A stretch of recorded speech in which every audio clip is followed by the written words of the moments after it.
She didn't think she was hurting anyone. Not really. In her mind, she was just having fun. Just enjoying attention. Just playing a harmless game. Every message, every late-night call, every "I miss you" she didn't fully mean, it all felt light to her. Temporary. Disposable. But to him, it wasn't a game. It was something real. Something he was slowly building his world around. His name was Daniel. Quiet. Thoughtful. The kind of man who didn't open up easily. But when he did, he gave everything. And she noticed that almost immediately. The way he listened carefully. The way he remembered the smallest details. The way he made her feel like she mattered. That's what made it exciting for her.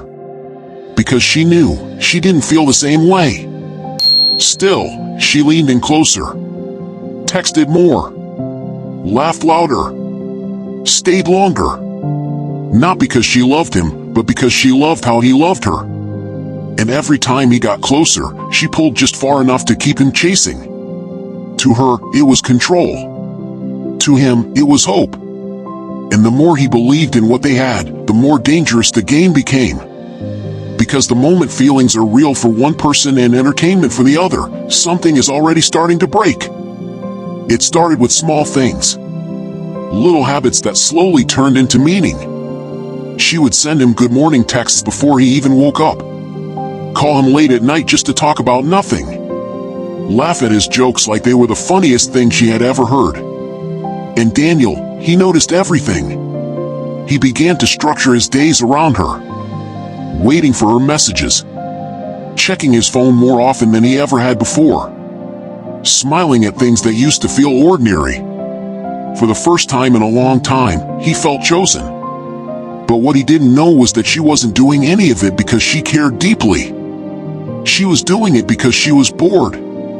Because attention felt good. Because having someone emotionally invested in her gave her a sense of power she didn't even realize she was abusing. Sometimes she would disappear for hours, even days.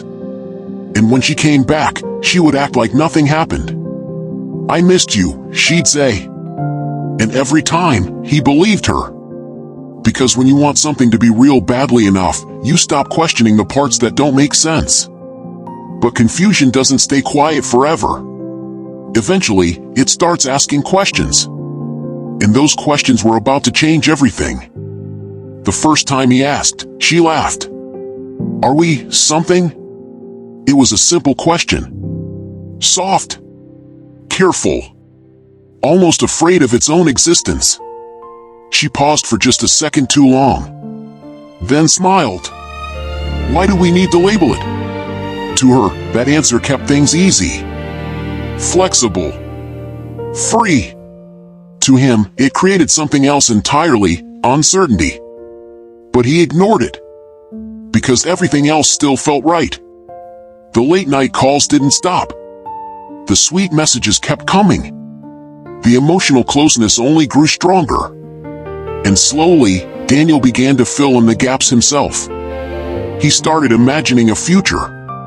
A real one. One where all of this meant something more. Meanwhile, she continued playing the same game. Getting close when she needed attention, pulling away when it became too real. And every time he tried to understand where he stood, she gave him just enough to stay, but never enough to feel secure. Because clarity would end the game.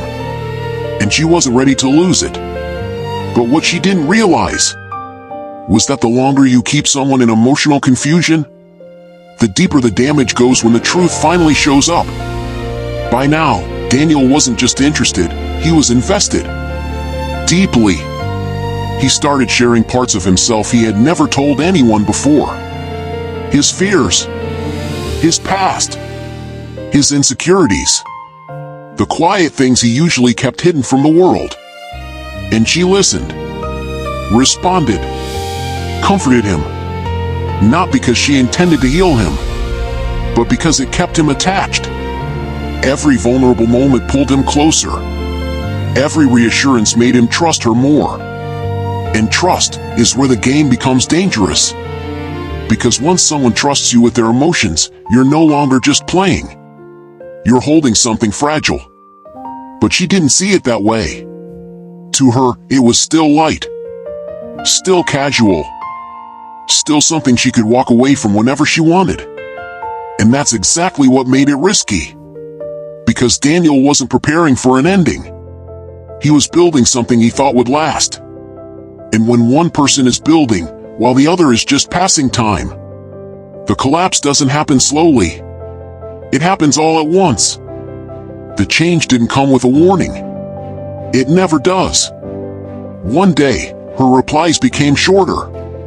The calls became less frequent. The energy shifted. And Daniel felt it immediately. Not because she said anything, but because she didn't. He started overthinking. Replaying conversations. Wondering what he did wrong. Did I say too much? Did I care too much? Meanwhile, she was already moving on. Talking to someone new. Starting the same cycle again. The same attention. The same laughter. The same emotional closeness, just with a different person. And to her, it still felt harmless. Because she never saw the full picture. She only saw her side of the experience. What she didn't see was the version of him sitting alone, staring at his phone, trying to understand how something that felt so real could suddenly feel like nothing. The message he sent that night was different. Not long. Not emotional. Just honest. Did I mean anything to you? She read it. Paused. And for the first time, she didn't know what to say. Because the truth was simple. He meant something, just not enough. And instead of explaining, she chose silence. Minutes turned into hours. Hours turned into a full day. And that silence said more than any words ever could. That's when it hit him. Not all at once, but slowly, painfully, clearly. Everything he thought they were wasn't real.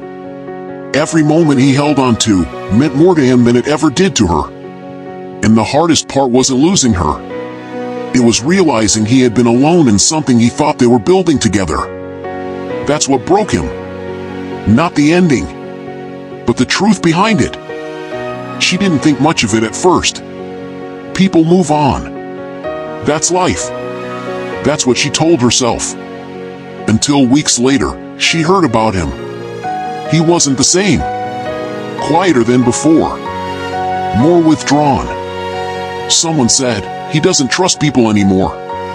Another said, he used to be different. And for the first time, something didn't feel light anymore. Because she realized something uncomfortable. She didn't just leave. She changed him. The way he sees people. The way he opens up. The way he trusts. All of it affected. And suddenly, the game didn't feel like a game anymore. Because the consequences didn't disappear when she walked away. They stayed. Just not with her. And that's the part most people don't think about. When you play with someone's emotions, you don't just risk losing them. You risk changing who they become after you. Some people think emotions are light. Something you can pick up when you're bored and drop when you're done. But emotions don't work like that. They attach. They grow. They stay. And when you mishandle them, they don't just disappear.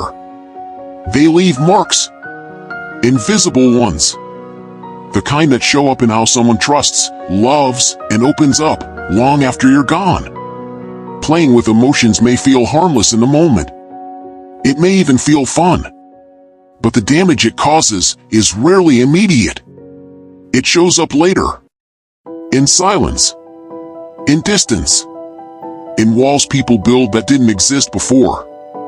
So before you enjoy being someone's everything, ask yourself, are you prepared to carry the weight of what happens if you walk away? Because not every game ends with laughter. And not every heart gets a second chance to feel the same again.